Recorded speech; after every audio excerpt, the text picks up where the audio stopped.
సిటీకి చాలామంది ఏదో అవుదామని వస్తుంటారు. కానీ జీవితం వాళ్ళని వేరే దారిలోకి వెళ్ళేట్టు చేస్తది. అక్కడ కష్టం ఉన్నా గానీ వాళ్ళు ముందుకెళ్తూ ఉంటారు. కష్టాలు పడుతూనే కుటుంబాన్ని సాకుతూ ఉంటారు. కుటుంబం కోసం చచ్చిపోయేదాకా కూడా వెళ్తూ ఉంటారు. నిజంగా మనం కొన్ని రోజులు చూసినట్టయితే పేపర్స్‌లో కాల్ బాయ్స్, గర్ల్స్ ఇలా పట్టుబడ్డారనే కొన్ని వార్తలు మనం చూస్తూ ఉంటాము. నిజంగా వాళ్ళు అలా అవ్వాలని రారు. వాళ్ళ వెనక ప్రతి ఒక్కళ్ళ వెనక ఒక స్టోరీ ఉంటుంది. ఇప్పుడు నాతో పాటు ఒక కాల్ బాయ్ ఉన్నారు. అసలు ఎందుకు ఈ మార్గంలోకి వచ్చారు? అతని వెనకున్న స్టోరీ ఏంటి తెలుసుకుందాం. నమస్తే బ్రదర్. Hi sir. బ్రదర్ మీ పేరేంటి? అసలు ఈ వృత్తిలోకి ఎలా వచ్చారంటే ఏం చెప్తారు బ్రదర్ మీరు? సార్ పేరు అంటే అవన్నీ పర్సనల్ డీటెయిల్స్ చెప్పకూడదు. సో మాది యాక్చువల్లీ శ్రీశైలం అండి, మహబూబ్నగర్ జిల్లా డిస్టిక్. సో నేను హైదరాబాద్కి ఒక డైరెక్టర్ అవుదామని వచ్చాను. డైరెక్టర్ అవుదామని వచ్చాను. అంటే ఏం చదువుకున్నారు మీరు? అంటే మీ కుటుంబంలో ఎంతమంది ఉంటారు? ఏం చదువుకున్నారు? మా కుటుంబంలో వచ్చేసరికి మేము 5గురం అండి. 4 అక్క చెల్లెళ్ళు, సిస్టర్స్, నేను ఒక్కళ్ళు. ఓకే. నేను బీటెక్ చేశానండి. బీటెక్ చేశాను. ఓకే. సో నేను ఇక్కడికి ఒక డైరెక్టర్ అవుదామని వచ్చాను. ఓకే. యాక్చువల్లీ అసలు నేను తెర వెనకుండా అనుకున్నా, కానీ ఈ పరిస్థితుల వల్ల కెమెరా ముందుకు రావాల్సి వచ్చింది. అంటే కెమెరా వెనక ఉండి డైరెక్షన్ చేయాల్సిన వాళ్ళు ముందుకు వచ్చిన పరిస్థితి. అంటే అసలు ఎందుకు ఇలాంటి పరిస్థితి వచ్చింది? మీరు ఇటువైపు వచ్చారంటే అంటే ప్రతి ఒక్కరి వెనక ఒక సాడ్ స్టోరీ ఉంటుంది. అంటే చాలా మంది వస్తూ ఉంటారు కానీ ఇలా ఉంటారని కూడా చాలా మంది తెలియదు. అసలు మీకు ఎందుకు ఇలాంటి పరిస్థితి ఏర్పడింది? ఈ మార్గంలోకి రావాలి ఎలా వచ్చారంటే ఏం చెప్తారు? అంటే ఈ మార్గంలో రావడం సరదా ఏమి ఉండదు కదండి. Family situations. ఇప్పుడు 3 అక్కలు, ఒక చెల్లి, వాళ్ళ మ్యారేజ్ చేయాలి. డాడీ సంపాదన అంతే ఇప్పుడు తక్కువే. సో నేనే చూసుకోవాలి కదా. సో నాకు మనీ కావాలి, నాకు జాబ్స్ దొరకట్లేదు. నా ప్యాషన్ వేరు, నాకు జాబ్ మీద ఇంట్రెస్ట్ లేదు. సో కాలేజ్ తరపున ట్రై చేసా, జాబ్ ఏం రాలేదు. ఇక్కడ ట్రై చేసా కానీ అవ్వట్లేదు. సరే మన ప్యాషన్ సైడ్ వెళ్దామని ఇలా ఇండస్ట్రీ వైపు వచ్చాను. ఓకే. హైదరాబాద్కి మీరు ఏ ఇయర్లో వచ్చారు బ్రదర్? మీరు 2020లో వచ్చాను.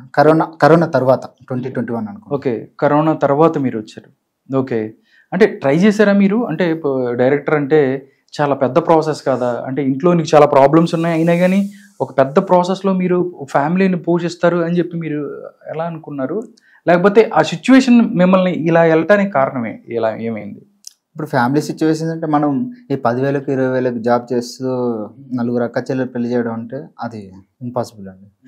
కొడితే ఏదైనా గట్టిగా కొడదాం అని ఫిక్స్ అయ్యి, సరే కొంచెం టైం తీసుకున్నా పర్లేదు అని డైరెక్టర్ అవుదామని వచ్చాను. కొన్ని కథలు కొంతమంది ప్రొడ్యూసర్ కూడా కలిసి చెప్పాను. వాళ్ళు ఈ స్టోరీ మాకు ఇచ్చేసాయి, వెళ్ళిపో అని అన్నారు. అంటే వెళ్ళిపో అని అన్నారు. కానీ నా ప్యాషన్ నాకు ఒప్పుకోలేదు. సరే ఎంత స్ట్రగుల్ అయినా మనమే చేద్దాం అన్నట్లు ఉన్నా.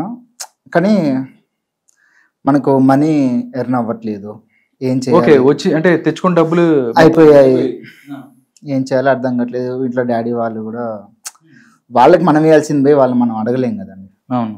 సో అలా కొన్ని స్ట్రగుల్స్ అయ్యాయి. అంటే మీకైతే ఆర్థిక పరిస్థితులు ఉన్నాయి కాబట్టి ఇంట్లో పెళ్లిళ్ళు చేయాల్సిన అక్కలు చెల్లెళ్ళు ఉన్నారు కాబట్టి నేను ఇటు వచ్చాను. మా నాన్నగారు సంపాదన సరిగ్గా లేదు కాబట్టి నేను ఇలాంటి వృత్తిలోకి వచ్చాను. అంటే డైరెక్ట్గా మీరు ఎలా అప్రోచ్ అవుతారు?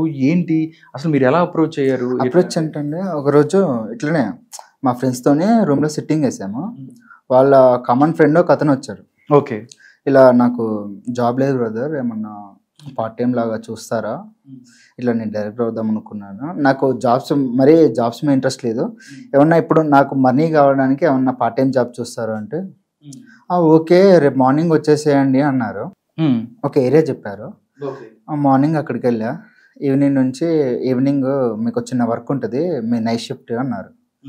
నాకు తెలియలేదు. ఫస్ట్ మార్నింగ్ అంతా వెయిట్ చేయించారు. నైట్ ఒక కార్ వచ్చిందండి, అందులో ఎక్కేసానంటే ఎక్కడికి వెళ్తున్నామంటే ఎవరేం చెప్పలేదు. అంటే మనం ఇప్పుడు ఎవరైనా పిలిచినప్పుడు అంటే నా జాబ్ ఏంటి, నేను ఏం చేయాలి, కామన్ కదా. అంటే మీరు అట్లా అడిగారా? లేకపోతే మీరు? అడిగాను. అడిగితే మీకు చెప్తామండి, నైట్ మాకు కూడా తెలియదు, మీకు మేనేజర్ వారు వేరే ఉంటారు, వాళ్ళు ఎక్స్ప్లెయిన్ చేస్తారు మీ జాబ్ ఏంటో అన్నారు అని చెప్పారు. సరేలే ఏదైతే ఉంది అని కార్ ఎక్కేసా. ఎక్కేస్తే ఒక పెద్ద ఇంటికి తీసుకెళ్ళారు, బాగా రిచ్ ఉంది, అంత హై క్లాస్. వెళ్ళాను, వెళ్ళాక లోపలికి పోయాను. లోపలికి వెళ్ళాక ఓకే వాళ్ళు వెళ్ళిపోయారు కారు, నాకు అర్థం కావట్లేదు. ఓకే అలా వదిలేసి అంటే వెళ్ళిపోయారు, కారులో మిమ్మల్ని అక్కడ దించేసి వెళ్ళిపోయారు. ఓకే తర్వాత మీ ఫ్రెండ్ కాల్ చేస్తే అరే ఇది సంగతి అని అప్పుడు ఎక్స్ప్లెయిన్ చేశారు. ఇట్లా ఇది కాల్ బై జాబ్, ఇప్పుడు నువ్వు కంపల్సరీ వాళ్ళతో నువ్వు ఉండాలి, వాళ్ళు ఉండాలి, వాళ్ళ దగ్గర నేను అడ్వాన్స్ కూడా తీసుకున్నాను మా ఫ్రెండ్ చెప్పాడు. ఓకే మీ ఫ్రెండ్ ఓకే మీరు ఇలా వెళ్తారు అని అడ్వాన్స్ అడ్వాన్స్ కూడా నేను ఎలాగ వెళ్తున్నాను అడ్వాన్స్ తీసుకున్నాడు. మనకు అడ్వాన్స్ వచ్చినా కనెక్ట్ చేసి అన్నారు. నాకు అర్థం కాలేదు. సార్ లోపలికి వేసేసరికి ఒక లేడీ ఉంది, అంటే మరీ ఏజ్డ్ కాదు, మరీ యంగ్ కాదు, అంటే 35. మీకంటే మీ ఏజ్ ఎంత ఇప్పుడు, లేకపోతే ఎంత? 27. ఆవిడ ఏజ్ ఎంత ఉంటుంది? 35-36. ఓకే, అంటే పెద్ద ఇల్లు అంటున్నారు, అంటే ఇంట్లో ఇంకా ఎవరు అక్కడ లేని పరిస్థితి? లేరండి. ఈ కాల్ బై జాబ్స్ యాక్చువల్లీ ఎలా అంటే మీరు ఏదో డైరెక్టర్ అవుదాని వచ్చారు, మీకు ఉద్యోగం ఇప్పిస్తానని పిలిచారు కదా, మీరు అక్కడికి వెళ్ళినప్పుడు ఇలాంటి తప్పు అని చెప్పి మీకు తెలియలేదా? మీరు ఎలా తప్పని తెలిసినప్పుడు ఏం చేయలేం కదండి. మా వాళ్ళు అడ్వాన్స్ తీసుకున్నారు, మనం కమిట్ అయ్యాం. అంటే అప్పటికే ఇప్పుడు అంటే ఒకటి నువ్వు ఒక అంబిషన్ తో వచ్చావు, ఒక్కసారి నువ్వు అటువైపు వెళ్తే లైఫ్ మొత్తం నాశనం అయిపోద్దని అని మీరు ఎప్పుడు అనుకోలేదా? ఫస్ట్ నాకు మనీ కావాలి కదా, సో ఫ్యామిలీని చూసుకోవడానికి మనీ. సో ఇలా అని చెప్తే అప్పటికి ఎంత అన్నారు వాళ్ళు? అంటే కాల్ బాయ్ 10,000 అన్నారు. ఓకే, 1 night 10,000 అన్నారు. సో అక్కడ కొంచెం కన్ఫ్యూజన్. ఓకే, అంటే దానికి డబ్బులు అనగానే కొంచెం ఎక్కువ టెంప్ట్ అయిపోయాను. ఓకే, సో అక్కడ వెళ్తే ఒక లేడీ ఉంది, రండి కూర్చోండి అన్నారు. తర్వాత మందు పోసారు, సిగరెట్ స్మోకింగ్ అలవాటు ఉందా లేదు అంటే మామూలుగా వదిలేసి. అంటే అడిగారా? అంటే చాలా మంది అక్కడికి వెళ్ళగానే చాలా ఇప్పుడు దాకా ఫీమేల్స్ ని తీసుకెళ్లి ఇలా చేస్తారు ఇట్లా అని కూడా ఉంది. అంటే ఆవిడ ఒక్కళ్ళే ఉన్నారా లేకపోతే ఏంటి? అంటే నా జర్నీలో చాలా మంది చూస్తాను. అక్కడ నేను ఆ రూమ్ లో అడుగుతున్నాను, మీ మొదటి అనుభవం గురించి నేను అడుగుతున్నాను. ఒక్కరే ఉన్నారు అక్కడ, ఒక్కరే ఉన్నారు. సో నార్మల్ వాళ్ళు మనతో పర్సనల్ డీటెయిల్స్ ఏం షేర్ చేసుకోరు. జస్ట్ నైట్ ఉన్నామా, మళ్ళీ తెల్లారి వెళ్ళిపోయాము, పని చూసుకున్నామా వెళ్ళిపోయాను. వాళ్ళు అంతేగాని మనం తిన్నావా ఉన్నా పర్సనల్ డీటెయిల్స్ అటాచ్ అడిగింది ఆవిడే. అసలు ఏంటి నువ్వు ఎట్లా వచ్చావు? వాళ్ళకు ఇప్పుడు నేను ఫస్ట్ టైం, ఆమె ఫస్ట్ టైం అయితే అలా ఉండదు, వాళ్ళకి రెగ్యులర్ కదా. సో మనం ఫస్ట్ టైం. ఓకే, వాళ్ళు ప్రతిరోజు నువ్వు కాకపోతే సో మనం ఏదో వచ్చామని మీ పేరు, ఆధార్ కార్డు ఇవన్నీ అడగరు కదండి. ఓకే, సో అలా ఆ నైట్ స్పెండ్ చేసాము. ఫస్ట్ లో భలే పర్లేదులే, అమౌంట్ వస్తున్నాయి కదా, ఏం చేసినా పర్వాలేదు అని చెప్పి అనిపించింది. కొంచెం క్యారెక్టర్ ఒప్పుకోకపోయినా అలా చేసాం. తర్వాత అందులో స్ట్రగుల్స్ ఉన్నాయి. దీంట్లో స్ట్రగుల్స్ కూడా మీరు స్ట్రగుల్స్ కూడా చాలా. అంటే మొదటిసారి మీకు ఉన్నారు అంటే ఎప్పటి దాకా ఉన్నారు మీరు?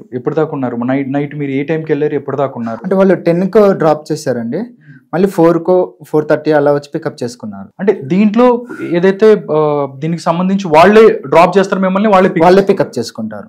ఓకే, అండ్ ఏమన్నా టిప్స్ ఇస్తే మాకే టిప్స్ మీకు వాళ్ళకి మన నచ్చితే వాళ్ళు ఎక్స్ట్రా అమౌంట్ కూడా ఇస్తారు. అంటే మీ వర్క్ ఏదైనా వాళ్ళకి నచ్చితే వాళ్ళకి మీకు ఎక్స్ట్రా మనీ ఇస్తారు. అవును, అది మీరే పెట్టుకుంటారు. బట్ అవి మాత్రం 10,000 డబ్బులు మీకు ఇచ్చారా లేకపోతే ఆల్రెడీ వాళ్ళు తీసుకున్నారు? లేదు, వాళ్ళకే ఇస్తారండి, మాకు ఇవ్వరు. ఓకే, ఆయన 10,000 మాట్లాడుకుంటే 10,000 ఇస్తే మళ్ళీ నాకెళ్తే 3,000 ఇచ్చేవారు, 7,000 వాళ్ళకి. మరి దారుణంగా బ్రదర్. అంటే 10,000 ఇస్తారు అని చెప్పి మీకు తెలుసా? అసలు 10,000 ఇస్తారా నాకు తెలుసు, కానీ రోజుకు 3,000 అని నాతో మాట్లాడారు. వాళ్ళు మాట్లాడుకున్నారు. వాళ్ళు ఎక్స్ట్రా అమౌంట్ ఏమైనా ఇస్తే మీరు ఉంచేసుకోవచ్చు, పైన ఏమన్నా ఇస్తే అంతే. ఓకే, అంటే చూడండి, లైఫ్ ఒకటి అవుదాం అనుకొని వచ్చి మిమ్మల్ని వేరే దారిలోకి తీసుకెళ్ళింది. బట్ ఎప్పటి నుంచి, అంటే మీరు ఎప్పటి నుంచి స్టార్ట్ చేశారు? అంటే 2021 నుంచి స్టార్ట్ చేశారు మీరు? 22 అండి. 2 సంవత్సరాలు. ఓకే, స్ట్రగుల్ అయ్యారు. మీరు అక్కడ నుంచి 22 నుంచి ఇప్పుడు దాకా మీరు ఇదే వృత్తిలో ఉన్నారు? అవునండి.